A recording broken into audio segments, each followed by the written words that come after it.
Good evening, dear students. Welcome to all of you on this very bright and result ensuring platform of Science World and Sri Science Academy. This is your biology mentor, Dr. Rajesh Tiwari. Students, हम लोग इस समय tissue system पढ़ रहे हैं और हमने पिछले क्लास में ग्राउंड टिश्यू सिस्टम को हमने डिटेल में पढ़ाना शुरू किया था। उसका मैक्सिमम पार्ट हो भी गया था, थोड़ा सा पार्ट खाली बचा हुआ है। उस पर हम बाकी जो बचा जो पार्ट है उसको हम आज पूरा कर लेते हैं। उसमें एक बात आपको बताया गया था कि जो सबसे ज्यादा आप जानते हैं ग्राउंड टिश्यू सिस्टम क्या होता है, मल्टी लेयर्ड होता है, बहुत ब्रॉड जोन होता है, आप जानते हैं, और बहुत ज्यादा वेरिएशन होता है। वहां पर हमने एक एक पार्ट करके आपको दिखाया था। उसमें हमने आपको एक कल की बात अगर आपको याद हो तो हमने ये बताया था आपको कि वहां पे जो डिफरेंट लेयर्स होती हैं, सबसे ज्यादा लेयर जो होती हैं डाइकाट सिस्टम में होती हैं। और वहां हमने बताया था आपको कि सबसे पहले अगर हमने पूरा सेक्शन की बात कर लिया तो एपिडर्मिस हो गई, इसके नीचे हाइपोडर्मिस हो गई, फिर जनरल कार्टेक्स हो जाएगा, फिर एंडोडर्मिस हो जाएगी, फिर यहाँ पर पेरीसाइकिल हो जाएगी, और फिर बताया गया था वेस्कुलर बंडल वहां रिंग में ऐसे अरेंज होते हैं, और बीच वाला पार्ट आप जानते हैं यहाँ पर पिथ होता है, ये सब पिथरे होती हैं। ये सब बताया गया था ना आपको। ये फिगर याद करिए, ऐसे आपको फिगर मालूम होना चाहिए। हमने नाम ऐसे बताया था कि एपिडर्मिस है, ये निकल गया एपिडर्मल टिश्यू सिस्टम में, एपिडर्मल में निकल गया, और ये आपका वेस्कुलर बंडल है, तो आपका वेस्कुलर में निकल गया। बाकी सारी लेयर जो हमारी हैं वो सब के सब आ जाएंगी ग्राउंड टिश्यू सिस्टम में। यानी कि यहाँ पे देखा जाए तो आपका हाइपोडर्मिस, ये आपका हो गया जनरल कॉर्टेक्स, ये हो गई एंडोडर्मिस, ये हो गई आपकी ये पेरीसाइकिल, ये हो गया आपका ये वाला बीच वाला पार्ट है आपका हो गया पिथ, या इसी को हम लोगों ने मेडुला कहा था, और ये हो गया आपका पिथ रे हमने इसको कहा था, या मेडुलरी रे कहा था, मेडुलरी रे, मेडुलरी रे। इतना बात हुआ था। तो जितना भी रेड से लिखा हुआ है सारा का सारा क्या है, ये ग्राउंड टिश्यू सिस्टम है। और हमने डिटेल में डिस्कशन किया है, कंपेयर किया है कि हाइपोडर्मिस को लेकर के रूट और स्टेम में क्या बात है। तो वहां बताया गया था कि रूट में हाइपोडर्मिस होती ही नहीं है, खाली स्टेम में होती है। तो मोनोकार्ड में बताया गया था कि हाइपोडर्मिस जो होती है स्क्लेरेनकाइमेटस होती है, डाइकाट में आप जानते हैं कि होती है कोलेनकाइमेटस। सारी बात हो गई है, जनरल कार्टेक्स भी हो गया था, है ना। और हमने पूरा कंपेयर कर दिया था, कंपैरिजन ही मेन है कि कोई भी जो एनाटॉमिकल लेयर है तो किस पार्ट में है किस पार्ट में नहीं है, और अगर है तो उसमें क्या उसका कैरेक्टरिस्टिक फीचर है। जैसे आपने हाइपोडर्मिस में कह दिया कि रूट्स में नहीं होती है, कहानी खत्म हो गई, लेकिन स्टेम में तो होती है। और डाइकाट में आप जानते हैं कोलेनकाइमेटस होती है, मोनोकाट में स्क्लेरेनकाइमेटस होती है। और ये बार बार पूछा गया क्वेश्चन है कि hypodermis in monocot stem is, या hypodermis in dicot stem is, तो आप वहां पर आंसर बताते हैं, ठीक है ना। ये सारी बात हम लोग कर चुके हैं। अब सीधे हम आते हैं एंडोडर्मिस पे। हाइपो आपका हो गया है, जनरल कार्टेक्स हो गया। हाँ, एक बात हमने आपको और बताया था, ध्यान दीजिएगा कि ये जो हमारा बताया था मैंने आपको, ये जो vascular bundle surround vascular bundle region का, ये हमारा स्टीलर रीजन है ना, ये हमारा स्टीलर रीजन है। और स्टीलर रीजन के जो बाहर वाला पार्ट है, यूं कह लीजिए वेस्कुलर बंडल के जो बाहर वाला पार्ट है उसको हम कहेंगे extra stealer ground tissue system. ये बात मैं आपको बता चुका हूं, मैं फिर याद दिला दूं कि ये बाहर वाले सब के सब क्या है, यहां से यहां तक ये सब हैं एक्स्ट्रा स्टीलर ग्राउंड टिश्यू, ये हैं। और जो अंदर वाले हैं, अंदर कौन है, ये पिथ और ये मेडुलरी रे, ये कौन है, ये देखिए स्टील के अंदर वाले पार्ट हैं, तो इसको हम कहेंगे इंट्रा स्टीलर। तो ये वाला पार्ट भी आप ढंग से याद रखिएगा, यहां से भी क्वेश्चन मिल सकता है या मिलेगा कि हाइपोडर्मिस या ग्राउंड टिश्यू की कौन कौन सी जो लेयर्स हैं वो इंट्रास्टीलर ग्राउंड टिश्यू हैं, कौन कौन से एक्स्ट्रा स्टीलर हैं, ये बात याद रखिएगा। तो वेस्कुलर बंडल के बाहर वाली सब के सब क्या हैं, ये सब बाहर वाली हैं, एक्स्ट्रा स्टीलर हैं, और अंदर में जो पिथ है और मेडुलरी रे है ये सब के सब इंट्रास्टीलर हैं। ये बात आप याद रखिएगा। तो सब बात हो गया था। अब हम सीधे आते हैं एंडोडर्मिस पे, ठीक है ना। एंडोडर्मिस की बात इस समय आपसे हम करने चल रहे हैं। एंडोडर्मिस बड़ी ही स्पेशल लेयर होती है, याद रखिएगा। और एंडोडर्मिस पे क्वेश्चन आता है, आप पेपर पलटेंगे तो शायद ही ऐसा कोई ईयर होगा जहां पर एंडोडर्मिस में क्वेश्चन ना मिल जाए आपको, ठीक है ना। जैसे आपने पढ़ा होगा ना, Casparian strips are found in, है ना। तो अब आपको वहां पर आप जानते हैं आंसर क्या है, एंडोडर्मिस ऑफ रूट, है ना। यही पॉपुलर क्वेश्चन है एंडोडर्मिस का। देखिए हम बात कर लेते हैं एंडोडर्मिस की। तो ग्राउंड टिश्यू आज हम लोग पढ़ने चल रहे हैं और इसमें हम बात करने वाले हैं एंडोडर्मिस की। इसके पहले सारी बातें हो गई थी हम लोगों की, आज हम बात कर रहे हैं एंडोडर्मिस। एंडोडर्मिस तो पहले देखना है कहां पर प्रेजेंट है और कहां पर नहीं प्रेजेंट है, कहां पे एब्सेंट है। तो आप जानते हैं मोनोकाट में कोई एंडोडर्मिस नहीं होती।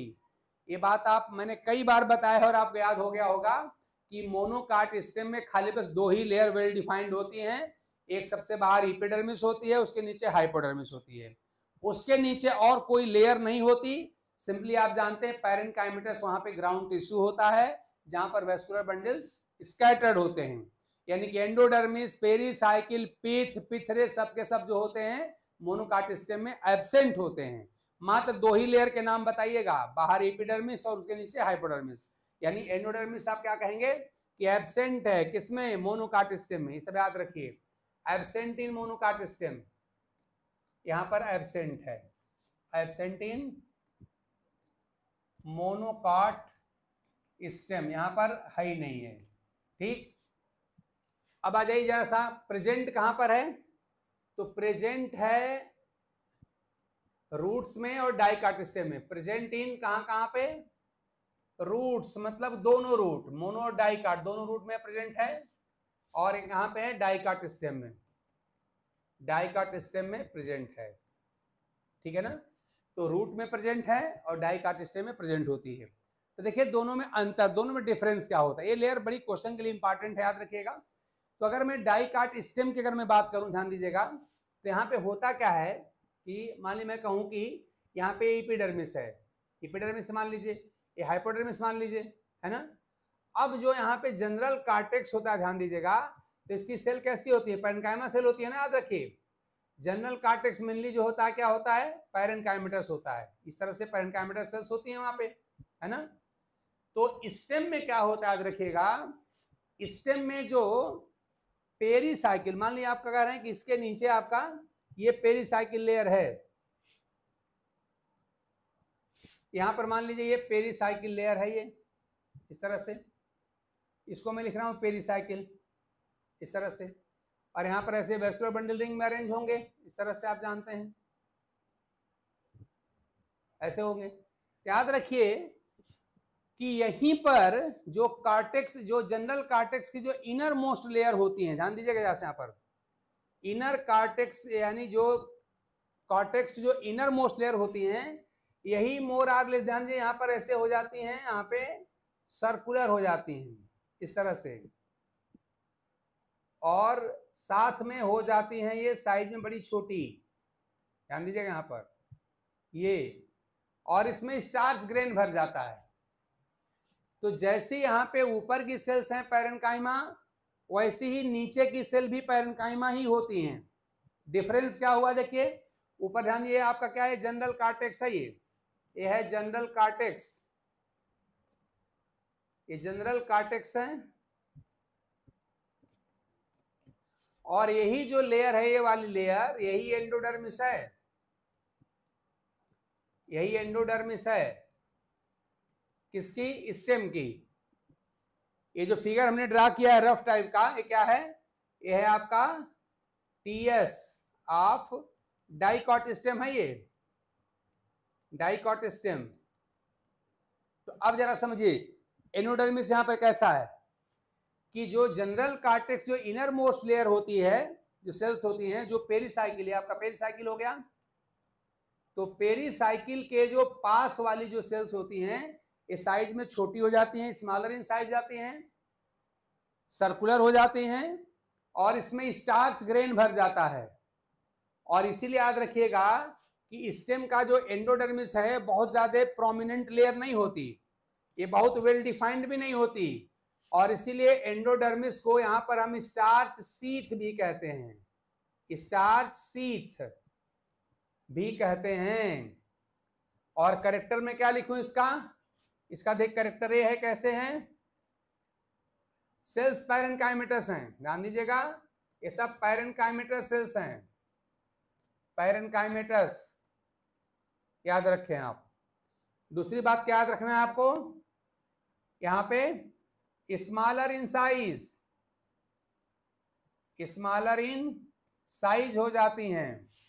तीसरी बात क्या हो जाती हैं, स्फेरिकल हो जाती हैं, स्फेरिकल इन शेप, स्फेरिकल, ये आर है, स्फेरिकल इन शेप हो जाती हैं। और चौथी बात क्या हो जाती है, फिल्ड विथ स्टार्च ग्रेन, ये मेन बात है, फिल्ड विथ स्टार्च, स्टार्च भर जाता है। ये 4 पॉइंट आप याद कर लीजिए। तो याद रखिए, जो जनरल कार्टेक्स की जो इनर मोस्ट लेयर्स होती हैं, जो यहाँ पर पेरीसाइकिल के पास होती है, हमने ये दिखाया है।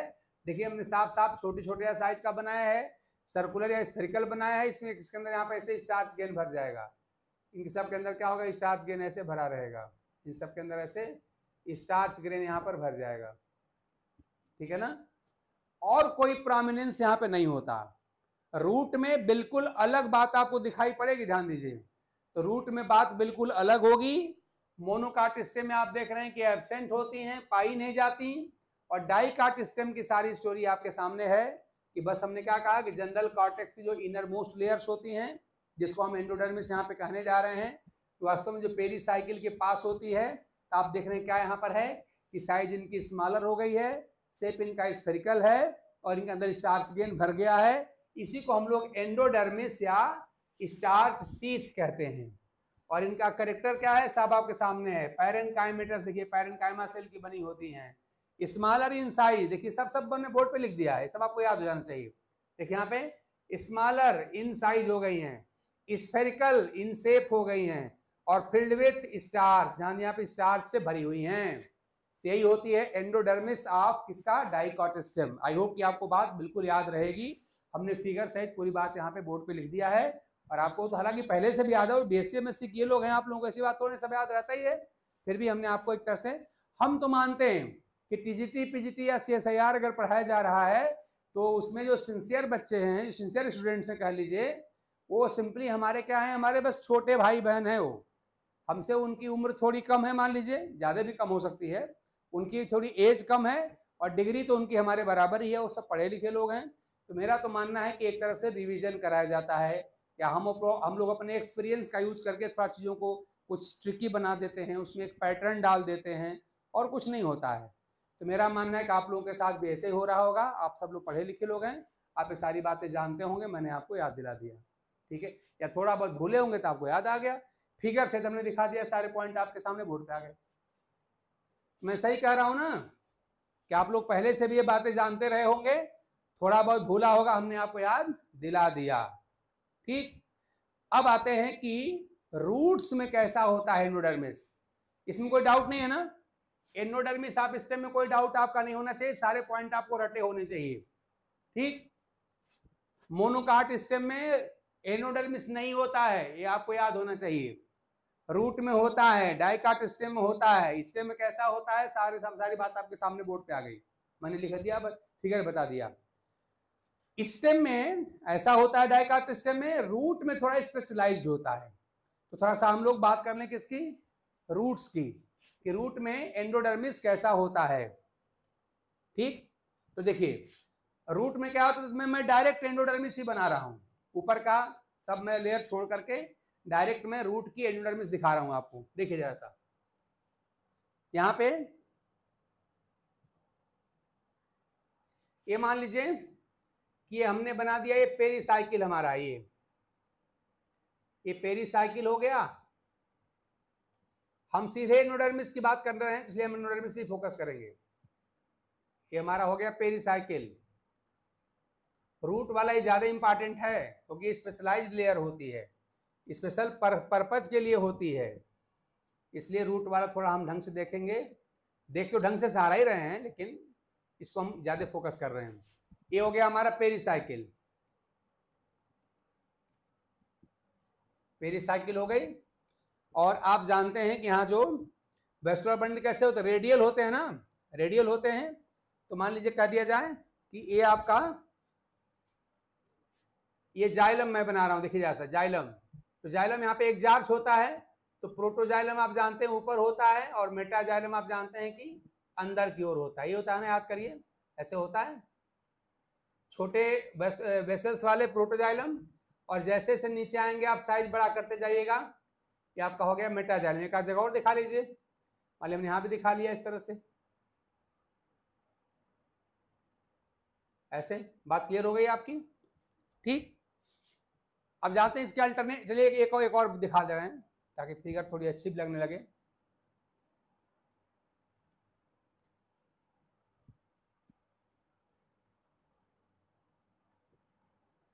ऐसे हो गया मान लीजिए, और इसके अल्टरनेट में आप जानते हैं फ्लोएम भी होगा ना। अल्टरनेट मान लीजिए आपका फ्लोएम हो गया, तो मान लीजिए यहां पर आपका फ्लोएम हो गया, मैं ऐसे दिखा ले रहा हूं, ये आपका PHL मतलब फ्लोएम, यहां पर भी फ्लोएम होगा, यहां पर भी आपका फ्लोएम होगा, PHL मतलब फ्लोएम समझिएगा, यहां पर भी फ्लोएम आपका है, PHL यानी फ्लोएम, और यहां पर भी आपका है फ्लोएम। आप जानते हैं अल्टरनेट होता है ना, फ्लोएम जाइलम होता है, इसी को हम लोग रेडियल अरेंजमेंट कहते हैं, आप लोगों को याद होगा ही। और देखिए ये छोटे वाले जाइलम क्या हैं, कहलाते हैं प्रोटोजाइलम ना, ये प्रोटोजाइलम है, ये सारी बात आपको बताया जा चुका पहले ही। और ये बड़े बड़े वेसल वाले कौन है, ये सब मेटाजाइलम है, अंदर वाले हो गए मेटाजाइलम। तो जब प्रोटोजाइलम होते हैं बाहर की तरफ पेरिसाइकिल की तरफ, और बड़े वाले जो होते हैं मेटाजाइलम होते हैं पिथ, ये आपका पिथ है नहीं, देखिए जैसा पिथ है, तो इसे हम कहते हैं, इसी को हम कहते हैं एक जार्ज अरेंजमेंट ना। याद करिए सारी बात में बहुत डिटेल में फिगर बना बना के हमने दिखाया है आपको। एक जार्ज कंडीशन है जो रूट में पाई जाती है, ये सारी बात हो चुकी है। ठीक, अब देखिए जरा सा होता क्या है कि यहाँ जो एंडोडर्मिस होती है, यहाँ की सेल जो होती है, ध्यान दीजिएगा, ये सेल यहाँ पे ऐसे देखिए, पहले क्या होती है, डम यहाँ पर जो होती है ऐसे वो ड्रम शेप्ड होती है इस तरह से, या बैरल शेप कहते हैं इसको, बैरल शेप कहते हैं, बैरल शेप्ड होती हैं सेल, ऐसे होती है, ध्यान दीजिएगा, एंडोडर्मल सेल ऐसे होती है, पहली बात तो हो गई। इनका शेप आप याद रखिएगा क्या, बैरल शेप्ड। तो ये जो है बैरल से, ये सब नाम आप रटिए, ये क्या है, बैरल शेप्ड हैं, बैरल शेप्ड हैं। और दूसरी बात याद रखिए, दूसरी बात क्या याद करना है आपको, कि इसमें देखिए जो खड़ी वाल है ना, इसको कहते हैं रेडियल वाल, है ना, इसको कहते हैं आउटर टेंजेंशियल वाल, ऐसे कहते हैं इनर टेंजेंशियल वाल, है ना। ध्यान दीजिए इसमें क्या होता है कि इसमें ये रेडियल वाल, ये वाली वाल, ये, और ये इनर टेंजेंशियल वाल, ये यहाँ पे ऐसे थिकनिंग हो जाती है इस तरह से, कैसे हो जाती हैं, थिकनिंग हो जाती है, और इसी थिकनिंग को हम कहते हैं, देखिए कैस्पर नाम के साइंटिस्ट ने इसको रिपोर्ट किया था, इसी को हम कहते हैं कैस्पेरियन थिकनिंग या कैस्पेरियन बैंड कहते हैं, ध्यान दीजिएगा। तो जो हमने रेड कलर से दिखाया है ना, रेड कलर से, यही क्या है, यही है कैस्पेरियन बैंड, ये कैस्पेरियन बैंड कह लीजिए या कैस्पेरियन थिकनिंग कह लीजिए, ये होता है। और ये क्या होता है, रखिएगा इसका करेक्टर क्या है, ये हो जाता है, जिस सेल में ऐसा होता है वो हो जाती है impermeable to water, impermeable to water, इससे होके वाटर का मूवमेंट नहीं हो पाएगा, इम्परमिएबल टू वाटर हो जाती है, ठीक ना। इसको आप याद कर लीजिएगा, कहां कहां पे होती है, एक खड़ी वाल कौन सी है, रेडियल वाल, और इसका नाम है इनर टेंजेंशियल वाल, आउटर पे नहीं होती है, तो इनर पे होती है और रेडियल पे होती है। ये सब पॉइंट आपको रटना है कि रूट की जो एंडोडर्मल सेल्स होती हैं वो कैसी होती हैं, पहले तो बैरल शेप्ड होती हैं, ढोलक के आकार की होती हैं, ठीक, और उसमें कैस्पेरियन थिकनिंग कहां पर पाई जाती है, तो रेडियल वाल पे होती है और इनर टेंजेंशियल वाल पे होती है, आउटर पे नहीं होती, और सारी सेल में नहीं होती, ध्यान दीजिए ऐसा। अब मैं फिगर दिखा रहा हूं आपको, अब देखिए अगर मैं ऐसे दिखाऊं अलग से, तो पहली बात है कि यहां पर मैं सिंपली ऐसे सर्किल बना ले रहा हूं, हालांकि ये फिगर में गलत बना रहा हूं। क्यों गलत बना रहा हूं, ध्यान देना ना, मैंने पहले ही दिखा दिया कि बैरल शेप्ड होती हैं। चलिए यहाँ बैरल शेप दिखा भी लेते हैं। तो मान लीजिए हमने, चलिए यहाँ पर ऐसे मान लिया कि कैसे हैं ये, ऐसे बैरल शेप्ड हैं, ये बैरल शेप्ड सेल्स हैं, ये सब ऐसे बैरल शेप्ड सेल्स आपने बना लिया। मतलब रियल फिगर यही याद रखिएगा, है ना, याद रखेंगे। ऐसे बैरल शेप्ड इनकी ऐसे शेप होती है, बैरल शेप्ड।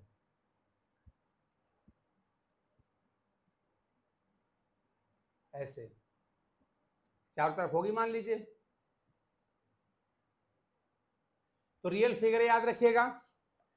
अब ध्यान दीजिए, जो कैस्पेरियन थिकनिंग होती है उस पर ध्यान दीजिए जरा सा, कि होता यह है कि जब वाटर से, जब यहाँ पे एपिडर्मल जो हेयर्स जब वाटर को एब्जॉर्ब करेंगे तो सबसे पहले वाटर कहाँ पर आएगा, रूट हेयर में आएगा। याद करिए, सारी फिगर में बता चुका हूं आपको। रूट हेयर में आएगा, फिर एपिडर्मिस में आएगा, हाइपोडर्मिस होता नहीं है यहाँ पर रूट में, फिर जनरल कार्टेक्स में आएगा, फिर एंडोडर्मिस में आएगा। एंडोडर्मिस में आने के बाद उसे जाइलम में आना चाहिए पेरिसाइकिल के थ्रू। याद करिए, जो यहाँ पर जाई हमारा प्रोटोजाइलम है ना, तो प्रोटोजाइलम जो ठीक सामने सेल होती हैं, इसमें कैस्पेरियन थिकनिंग नहीं होती। क्यों नहीं होती? अगर कैस्पेरियन थिकनिंग यहाँ पर हो जाएगी तो वाटर इससे होकर के फ्लो नहीं कर पाएगा। इसलिए याद रखिएगा कि हम यहाँ इस सेल में नहीं बनाएंगे। देखिए हम यहाँ पे थिकनिंग दिखा रहे हैं, देखिए यहाँ दिखा दिया, यहाँ पर भी हमने थिकनिंग दिखाया है ना, लेकिन देखिए मैं यहाँ पे थिकनिंग नहीं दिखा रहा हूँ, देखिए यहाँ पे नहीं थिकनिंग दिखा रहा हूँ। ये जरा ध्यान दीजिएगा, कहीं कहीं मैं ये थिकनिंग दिखा रहा हूँ और कहीं कहीं नहीं दिखा रहा हूँ, यही बात आपको समझना है। तो देखिए जरा सा, कहाँ नहीं दिखा रहे हैं कि ये जो रेड लेयर कौन सी है, ये रेड लेयर क्या है, यही है कैस्पेरियन थिकनिंग, यही है कैस्पेरियन थिकनिंग या बैंड जो कह लीजिए, ये है, ठीक है ना। और मैंने सारी प्रॉपर्टी लिख दिया है। ये जो कैस्पेरियन बैंड या थिकनिंग होती है इम्परमेबल टू वाटर होती है। लेकिन आप देखिए जरा सा, जो प्रोटोजाइलम हमारा है ना, प्रोटोजाइलम के जो ठीक सामने सेल है, ये नॉर्मल सेल है, देखिए यहाँ पर कोई हमने थिकनिंग नहीं बनाई है, यहाँ पर हमने कैस्पेरियन बैंड नहीं बनाया है। और इसलिए याद रखिएगा, ये जो सेल होती है ये वाटर के लिए पैसेज प्रोवाइड कर देगी। वाटर अब आराम से यहाँ पर इस सेल में आ जाएगा, यहाँ से पेरिसाइकिल में चला जाएगा, यहाँ से फिर आपके प्रोटोजाइलम में चला जाएगा, यहाँ से फिर ऐसे मेटाजाइलम में चला जाएगा, यानी वाटर का फ्लो यहाँ पर हो सकेगा, है ना। तो ये जो सेल्स होती हैं जो प्रोटोजाइलम के ठीक सामने होती हैं, एंडोडर्मल सेल्स, इसमें कोई थिकनिंग नहीं होती, कैस्पेरियन थिकनिंग नहीं होती, और ये वाटर को पैसेज प्रोवाइड करती हैं, इसलिए इन्हें कहा जाता है पैसेज सेल। याद रखिए, इसका नाम ही है पैसेज सेल। ये क्वेश्चन खूब पूछा गया है। Passage cells are found in, तो आपका आंसर क्या होगा, एंडोडर्मिस ऑफ रूट। रूट के एंडोडर्मिस में पैसेज सेल पाई जाती हैं।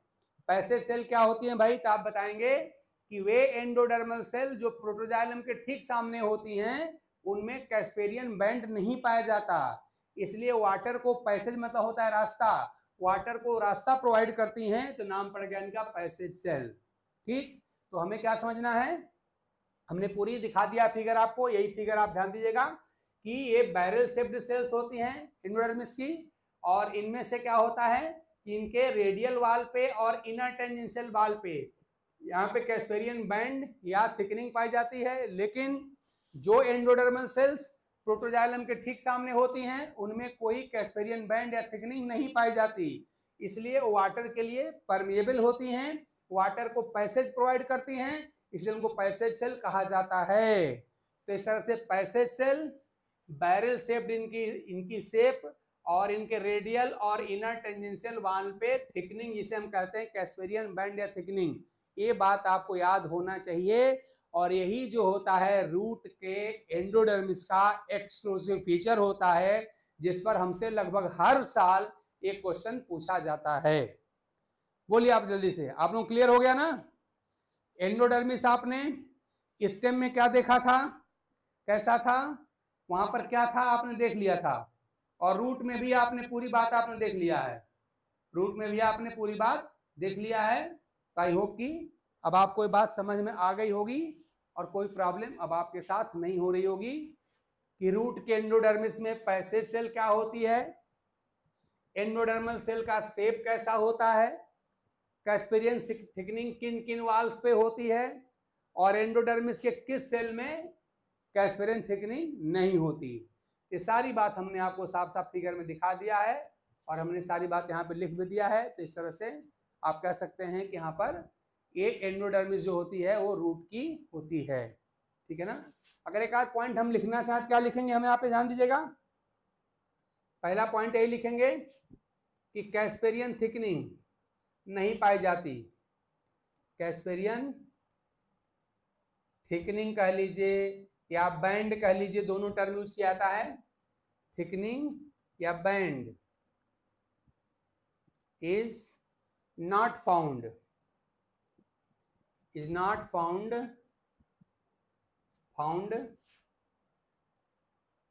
in the cells। कौन सेल्स हैं, जो प्रोटोजाइलम के ठीक सामने हैं, in the cells just opposite to protoxylem, just opposite, जो प्रोटोजाइलम के सामने हैं, अपोजिट टू प्रोटोजाइलम, प्रोटोजाइलम के ठीक सामने की सेल्स में नहीं पाया जाता प्रोटोजाइलम। कॉल्ड, इन सेल का नाम क्या है, याद रखिएगा, कॉल्ड, इनका नाम है पैसेज सेल, इनको हम कहते हैं पैसेज सेल। यानी पैसेज सेल में कोई कैस्पेरियन बैंड या स्ट्रिप नहीं पाई जाती, और पैसेज मतलब होता है रास्ता, इसीलिए वाटर को रास्ता प्रोवाइड करती हैं, तो नाम पड़ गया इनका पैसेज सेल, ठीक है ना। शेप हमने ऑलरेडी लिख दिया है कि बैरल शेप्ड सेल्स होती हैं, और कैस्पेरियन थिकनिंग कहाँ कहाँ होती है, तो आप ध्यान दीजिए, पैसेज सेल को छोड़ के बाकी जो सेल्स होती हैं उनके अंदर कैस्पेरियन स्ट्रिप यहाँ पर पाई जाती है।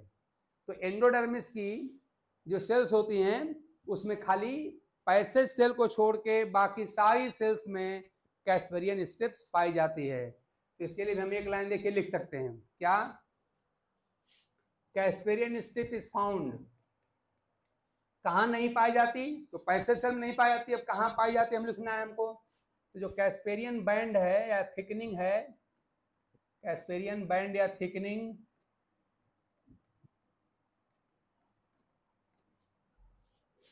Thickening is found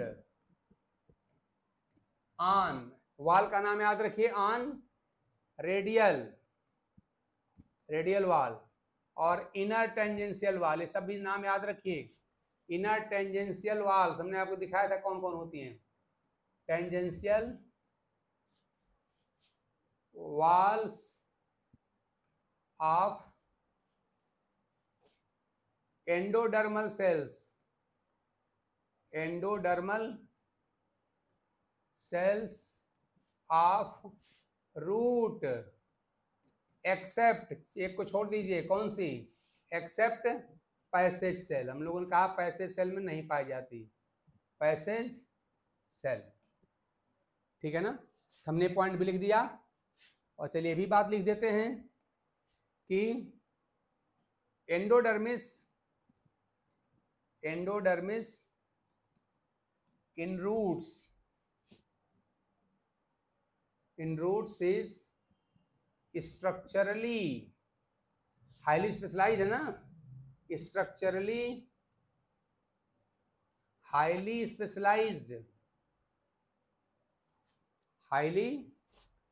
specialised layer है ये, लाइज लेयर है। आप जानते हैं स्टेम में ऐसा नहीं होता, स्टेम में कोई पैसेज सेल अलग से नहीं होती, स्टेम के एंडोडर्मिस में कोई कैस्पेरियन बैंड नहीं पाया जाता, ध्यान दीजिएगा। तो कैस्पेरियन बैंड कहाँ पर हैं, खाली बस रूट के एंडोडर्मिस में होते हैं, और वो भी पैसेज सेल में नहीं होते, याद रखिए, मैंने हर बात लिख दिया है, अब कोई पॉइंट हमने छोड़ा नहीं है। तो क्या कर रहे हैं, कैस्पेरियन जो बैंड है या थिकनिंग है कहाँ पाया जाता है, इज फाउंड ऑन, कहाँ पे, पहले वाल का नाम याद करिए, रेडियल वाल और इनर टेंजेंशियल वाल्स यहाँ पाई जाती हैं, किसके, एंडोडर्मल सेल्स पाई जाती हैं, है ना, किसके, रूट के, जहाँ रूट के पाई जाती हैं। एक्सेप्ट कहाँ नहीं पाई जाती, पैसेज सेल, पैसेज सेल में देखिए नहीं पाई जाती, पैसेज सेल में नहीं पाई, एक्सेप्शन है, नहीं पाई जाती, है ना। तो इस तरह से एंडोडर्मिस के बारे में ढंग से आपको जानकारी होना चाहिए कि मोनोकाट स्टेम में एंडोडर्मिस नहीं होता, डाइकाट स्टेम में होता है, लेकिन कोई बहुत स्पेशलाइज्ड लेयर नहीं होती है। वहां पे आपने पढ़ा था स्टेम में, हमने लिखा शब्द मैंने लिख के आपको दे दिया है कि वहां पे जो लोअर मोस्ट या इनर मोस्ट जो जनरल कार्टेक्स की सेल्स होती हैं वही हो जाती हैं थोड़ा सा smaller in size, spherical in shape and filled with starch grain. तो उनका नाम क्या है? स्टार्च शीथ नाम उनका है। तो इस तरह से कोई अलग से डम्बेल शेप और कैस्पेरियन बैंड या पैसेज सेल स्टेम में नहीं होती, ध्यान दीजिए। कहाँ होती है? रूट में होती है, ठीक है ना। तो पूरी फिगर आपके सामने मैंने बना दिया था, हर बात हमने इसके बारे में लिख दिया। आई थिंक कि अब आपको कोई डाउट नहीं होना चाहिए। और जो थिकनिंग होती है मेनली सेल्लोज और पेक्टिन की होती है, ध्यान दीजिएगा, ये भी याद रखिएगा। सेल्लोज और पेक्टिन की थिकनिंग होती है। कौन सी? जो कैस्पेरिन थिकनिंग है सेल्लोज और पेक्टिन की बनी होती है, क्या थिक होती है। तब तो कोई डाउट नहीं होगा, आसानी से आप कर सकते हैं। तो चलिए हो गया। और इसी के ये हमारा हो गया। इसके नीचे वाली कौन सी लेयर है? पेरिसाइकिल। बस जल्दी से बात कर लेते हैं पेरिसाइकिल की। पेरिसाइकिल ये भी आप जानते हैं कि ग्राउंड टिश्यू का ये भी पार्ट है पेरिसाइकिल। तो फिर वही बात आई, कहां पे नहीं होती? तो मोनोकाट में नहीं होती। देखिए सारी लेयर मोनोकाट में नहीं है। तो पहली बात क्या? Absent in monocot. ये सारी लेयर एब्सेंट है मोनोकाट में। Absent in monocot stem. Monocot stem, root नहीं स्टेम, मोनोकाट स्टेम में नहीं पाई जाती हैं। तो प्रेजेंट कहाँ होती हैं भाई? तो प्रेजेंट होती हैं इसके अलावा बाकी सब में। प्रेजेंट इन कहाँ पे? डाइकाट स्टेम, डाइकाट स्टेम में, एंड रूट्स, रूट्स में दोनों रूट, मोनोकाट डाइकाट दोनों प्रेजेंट होती हैं, है ना। सेल्स कैसी इसकी होती है याद रखिएगा। सेल्स जो इसकी होती है मेनली पैरेन्काइमेटस होती हैं। यहाँ पे पैरेन्काइमेटस इसकी सेल्स होती हैं।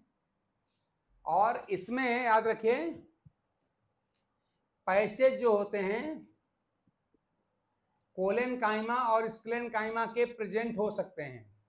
कोलेनकाइमा, पैचेज ऑफ कोलेन, CHYMA,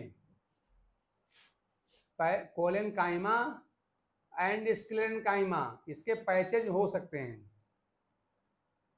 मेनली पैरेन्काइमेटस होती है, लेकिन कोलेनकाइमा स्क्लेनकाइमा के पैचेज पाए जा सकते हैं। स्क्लेनकाइमा सेल्स में बी फाउंड, पाए जा सकते हैं, में बी फाउंड, याद रखना है। और अगली बात याद करनी है कि यही तो स्टील की आउटर मोस्ट लेयर होती है ना। स्टील की डिफिनेशन क्या होती है? Vascular bundle surrounded by pericycle. तो स्टील की आउटर मोस्ट लेयर होती है, वो ये पॉइंट बहुत इंपॉर्टेंट याद रखिएगा कि ये क्या करती है? बनाती है, इट कॉन्स्टिट्यूट्स द क्या क्या बनाती है? ये outer most layer, outer most layer of steel. ये सब पॉइंट आप याद रखिए। और एक पॉइंट आप और याद रखिएगा, जो लेटरल रूट्स होती हैं, ये पॉइंट बहुत इंपॉर्टेंट है, बार बार पूछा गया है कि लेटरल रूट कहाँ से निकलती हैं। तो लेटरल रूट जो होती है हमेशा पेरिसाइकिल से निकलती हैं। और पेरिसाइकिल से जो स्ट्रक्चर निकलती है उसको एंडोजीनस इन ओरिजिन कहा जाता है। दोनों पॉइंट आप याद रखिएगा। इसको मैं अलग कलर से लिख दे रहा हूं। लेटरल रूट्स यहीं से निकलती हैं। लेटरल रूट्स, ये पॉइंट बहुत इंपॉर्टेंट है क्वेश्चन के लिए। मैं यहाँ पे इंपॉर्टेंट IMP लिख दे रहा हूँ, ध्यान दीजिएगा। यहाँ पर IMP लिखना पड़ेगा। IMP मतलब इंपॉर्टेंट है ये। लेटरल रूट्स अराइज फ्रॉम, कहाँ से? Pericycle, from pericycle. और पेरिसाइकिल से निकलने वाली स्ट्रक्चर को हम कहते हैं एंडोजीनस इन ओरिजिन, से कहते हैं एंडोजीनस इन ओरिजिन। इसलिए इसको एंडोजीनस ओरिजिन में कहा जाता है। इतने सारे के सारे पॉइंट आपको पेरिसाइकिल के बारे में मालूम होना चाहिए कि पेरिसाइकिल कहाँ नहीं है, तो मोनोकाट स्टेम में नहीं है, कहाँ पर है तो डाइकाट स्टेम में है, मोनोकाट डाइकाट दोनों रूट में है ना।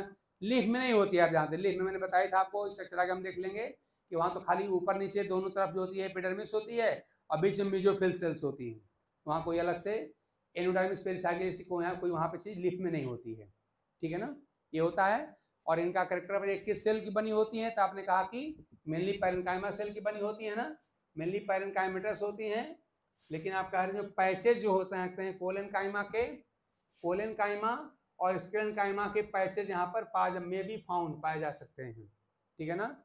और ये जो होती है आप जानते हैं outer most layer of steel बनाती है, जान दीजिएगा, outer most layer of steel ये भी इंपॉर्टेंट टर्म है, बनाता है।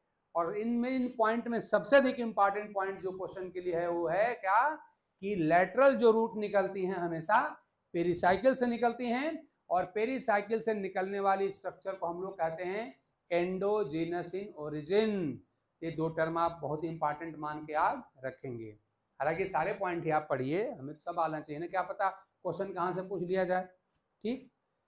तो फिगर भी आपको याद है और सारे पॉइंट भी हमने बता दिया, आप इसको भी याद कर लिए, रिवाइज कर डाले। अब इसके बाद से कौन समझता है, इसी के साथ हमने क्या पूरा किया, हमने पूरा किया एक्स्ट्रा स्टीलर, यानी वेस्कुलर बंडल या स्टील के बाहर जो पाई जाती हैं ग्राउंड टिश्यू सिस्टम की लेयर, वो हमने कर लिया। अब इसके बाद क्या बचता है, इसके अंदर वाली जो है, यानी कि उसको हम कहते हैं इंट्रा स्टीलर ग्राउंड टिश्यू। तो उसमें दो आता है, एक आता है आपका पिथ और एक आता है पिथ यानी कि मेडुला, और एक आता है मेडुलरी रे। तो चलिए उसकी बात भी कर लेते हैं ताकि ये पूरा हो जाए।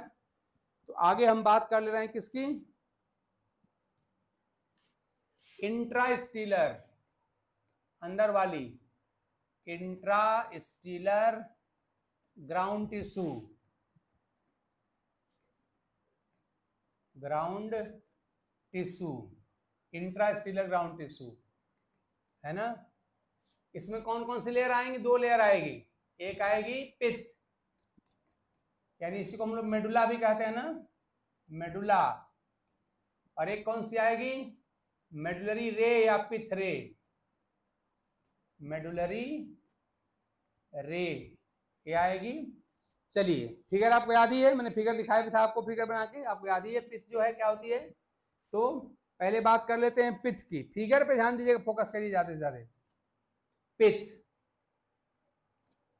तो पिथ क्या होती है आप जानते हैं, ये सेंट्रल पार्ट होता है ना, सेंट्रल पार्ट होता है किसका, ये central part of concerned structure होता है। पिथ भी आप जानते हैं कि मोनोकाट स्टेम में नहीं होती है, डाइकाट स्टेम में होती है, और डाइकाट मोनोकाट रूट दोनों में होती है।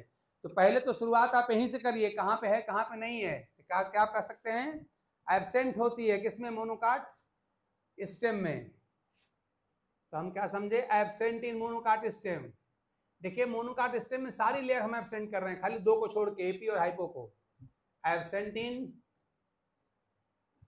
मोनोकाट स्टेम और फाउंड इन, बाकी सब में पाई जाती है, found in dicot stem and roots. जहां पर रूट लिख दिया जाए, मोनो डाई ना लिखे ना, समझ आइए कि दोनों रूट की बात कर रहे हैं, मोनोकाट में भी और डाइकाट में भी, ठीक है ना। और तीसरी बात याद रखिएगा, ये मेनली जो होती है पैरेन्काइमेटस होती है, और इसकी ओरिजिन को लेके कहा गया है कि जो कॉर्टेक्स की सेल ही जब इवोल्यूशन हो रहा था, तो कॉर्टेक्स की सेल ही अंदर घुस गई थी स्टीलर रीजन में, तो बन गया था पिथ। और उसका ग्राउंड कहने का ये है कि जिस सेल का बना होता है जनरल कॉर्टेक्स पैरेन्काइमा सेल का, उसी सेल की मेडुलरी यहाँ पर सारी पिथ भी बनी होती है। इसलिए पिथ की जो ओरिजिन होती मानी जाती है कॉर्टिकल ओरिजिन होती है। चलिए भी याद कर लेते हैं हम लोग, यहाँ पर जो सेल्स कैसी होती हैं, इसकी पैरेन्काइमेटस होती है, मेनली जो होती हैं ये पैरेन्काइमेटस सेल्स होती हैं, ये पैरेन्काइमा सेल की बनी होती है, पैरेन्काइमेटस होती है। और इसका फंक्शन क्या होगा, तो फंक्शन इसका हो जाएगा, आप जानते हैं कि ये जहाँ पे पैरेन्काइमा सेल आ गई, अगर उसमें कोई अलग से स्पेशल फीचर नहीं आया तो क्या हो जाएगा इनका, स्टोरेज ऑफ फूड मटेरियल, ये स्टोरेज ऑफ फूड मटेरियल के काम आती हैं, स्टोरेज ऑफ फूड मटेरियल, याद रखिएगा ये होती हैं। और एक बात याद रखिएगा कि जो जब हम लोग सेकेंडरी ग्रोथ पढ़ेंगे तो वहां पर देखेंगे कि जैसे सेकेंडरी ग्रोथ होती है लगातार पिथ की साइज छोटी होती जाती है ना। तो इसलिए मोनोकाट जो रूट होती है वहां पर पिथ हमेशा बड़ी साइज की होती है, और जो डाइकाट रूट होती है और जो डाइकाट स्टेम होता है वहां पर पिथ की साइज छोटी होती है, ठीक है ना। तो ये बात भी याद रखिएगा, हालांकि इसको हम लिख नहीं रहे हैं तो याद रखिए सेकेंडरी ग्रोथ पढ़ेंगे तो पॉइंट हमारा आने वाला है, इसलिए मैं आप नहीं लिख रहा हूँ कि जब सेकेंडरी ग्रोथ होगी तो हम प्रोसेस को देखेंगे कि सेकेंडरी ग्रोथ जहाँ पर होती है वहाँ पे पिथ की साइज लगातार छोटी होती जाती है। और सेकेंडरी ग्रोथ हम लोग कहाँ पर पढ़ेंगे, डाइकाट रूट में पढ़ेंगे और डाइकाट स्टेम में पढ़ेंगे। इसलिए डाइकाट रूट और डाइकाट स्टेम में पिथ की साइज जो होती है वो छोटी हो जाती है। रूट्स में तो बहुत ही छोटी हो जाती है डाइकाट रूट में, और मोनोकाट रूट में क्योंकि सेकेंडरी ग्रोथ आप जानते जनरली होती नहीं है, इसलिए वहां पर मोनोकाट रूट में पिथ की साइज हमेशा बड़ी होती है, ठीक है ना। तो इतनी बात आप समझेंगे, इतनी बात आपको पिथ के बारे में मालूम होना चाहिए। पिथ कहाँ पर होती है, कहाँ पर नहीं होती है, पिथ क्या होती है, कैसी सेल्स की बनी होती है, उसका प्राइमरी फंक्शन क्या है, ठीक है ना। ये सारी बात पिथ के बारे में हो गया, और इस पर एक बार पढ़ के छोड़ दीजिएगा, पिथ पे कोई क्वेश्चन खास आया होगा नहीं। हाँ, छोटा बड़ा साइज को लेकर थोड़ा सा आप याद रखिएगा, इंपॉर्टेंट क्वेश्चन बन सकता है कि डाइकाट्स में पिथ की साइज छोटी होती है और छोटी होती है, और मोनोकाट रूट में पिथ की साइज बड़ी होती है, क्योंकि मोनोकाट रूट में सेकेंडरी ग्रोथ नहीं होती है, ठीक है ना। चलिए नेक्स्ट पॉइंट आते हैं, नेक्स्ट एंड लास्ट पॉइंट है एक तरह से, वो क्या है, मेडुलरी। अच्छा, पिथ का एक नाम मेडुला भी है, मैंने कई बार बताया आपको, पिथ का एक नाम मेडुला भी है, ठीक है ना। अगला पॉइंट नेक्स्ट एंड लास्ट जो लेयर है हमारी इंट्रास्टेलर ग्राउंड टिश्यू सिस्टम की, वो क्या है आप जानते हैं क्या है, वो है पिथ रे या मेडुलरी रे। पिथ रेज या मेडुलरी रेज,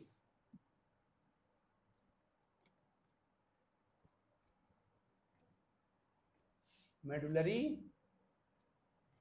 रेज, ठीक है ना। ये भी फिगर मैंने कई बार आपको दिखाया है। ऐसे मान लिया कह दिया जाए कि मान लिया अगर ये पेरीसाइकिल हो गई, ये पेरीसाइकिल हो गई तो यहां पर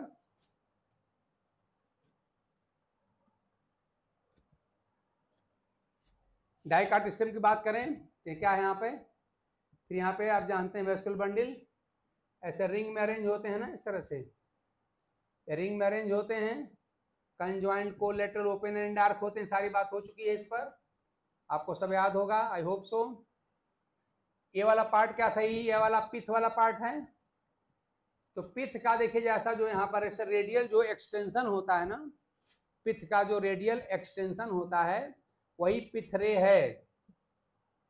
ये जो पिथ का जो ये देखिए वाला पार्ट यही पिथ रे है, ये सब पिथ रे है, यही पिथ रे या मेडुलरी रे है, यही जो मैं रेड से दिखा रहा हूँ ना, यही आपका ये मेडुला का एक्सटेंशन होता है बिटवीन द वेस्कुलर बंडल। ये तो यही वाला पार्ट क्या है, यही हमारा मेडुलरी रे है, यही मेडुलरी रे है, यही मेडुलरी रेज हैं।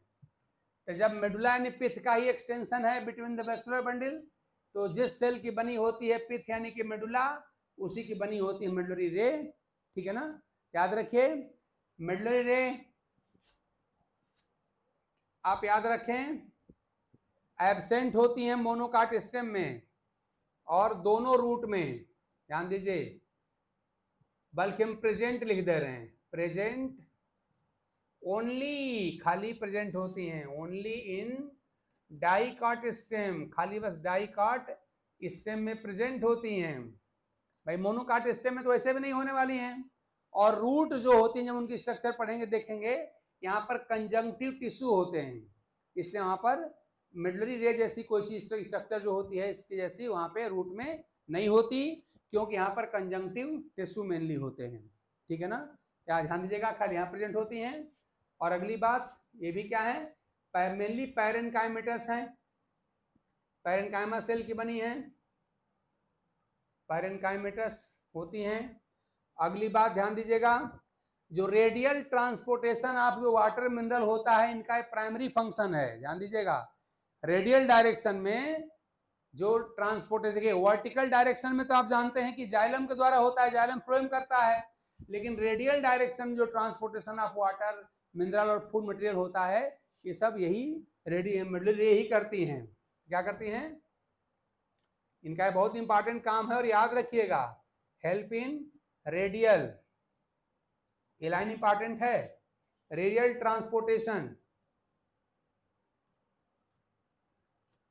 ट्रांसपोर्टेशन में सब आ जाएगा, वाटर मिनरल सब आ जाएगा, ये करती हैं। और एक बात और, ये भी बहुत ही इंपॉर्टेंट पॉइंट है, मैं कलर बदल के लिख रहा हूं। वो बात ये है कि जब हम लोग सेकेंडरी ग्रोथ पढ़ेंगे, देखेंगे कि यहाँ जो इंटरफेसिकुलर कैम्बियम बनती है वो मिडलरी रे ही बनाती हैं। किसमें? डाइकाट स्टेम में। तो आप कहेंगे कि इंटरफेसिकुलर कैम्बियम यहीं से बनती है। इंटरफेसिकुलर कैम्बियम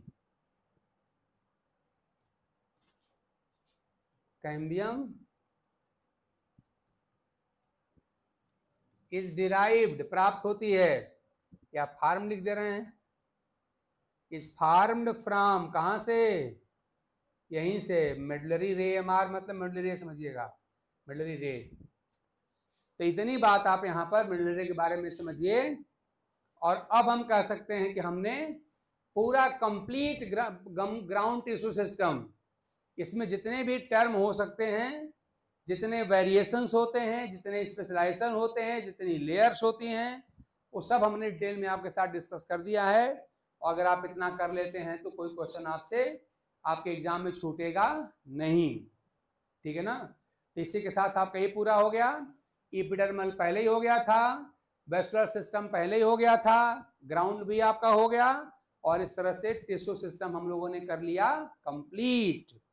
और ये सारी बातें अगर आप पढ़ चुके हैं, रिवाइज अगर आप कर लेते हैं कि हमारे डिफरेंट टाइप के टिश्यू क्या होते हैं, मैस्मेटिक टिश्यू क्या होते हैं, परमानेंट टिश्यू क्या होते हैं, उसमें सिंपल कौन है, कॉम्प्लेक्स कौन है, और ग्लैंडुलर कौन सा है, डिफरेंट जो टिश्यू सिस्टम्स हैं वो सब क्या क्या हैं, ये सारी बात आप पढ़ लेते हैं। तो अब इसके बाद से स्टेम, मोनोकाट और डाइकाट दोनों स्टेम की स्ट्रक्चर, और ऐसे रूट, मोनोकाट डाइकाट दोनों रूट, इसकी स्ट्रक्चर पढ़ना खाली। और लीफ को भी हम कह रहे हैं, लीफ को भी पढ़ना, खाली एक फॉर्मेलिटी पूरा करना रहेगा।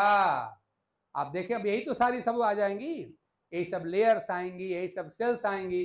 तो भाई जिसका हमने डिटेल पढ़ लिया है उसी को खाली अब क्या कर देना, लिमिटेड कर लेना है कि भाई मोनोकाट रूट पढ़ रहे हैं तो कौन कौन सी लेयर्स होंगी, कौन कौन सेल की बनी होंगी, डाइकाट रूट में कौन कौन सी लेयर होंगी, किन किन सेल से बनी हो, क्या फंक्शन होगा, ऐसे मोनोकाट स्टेम में क्या क्या कौन कौन सी लेयर होंगी, सेल की बनी क्या फंक्शन होगा, और डाइकाट स्टेम में क्या होगा, मोनोकाट डाइकाट लीफ में कैसा होगा।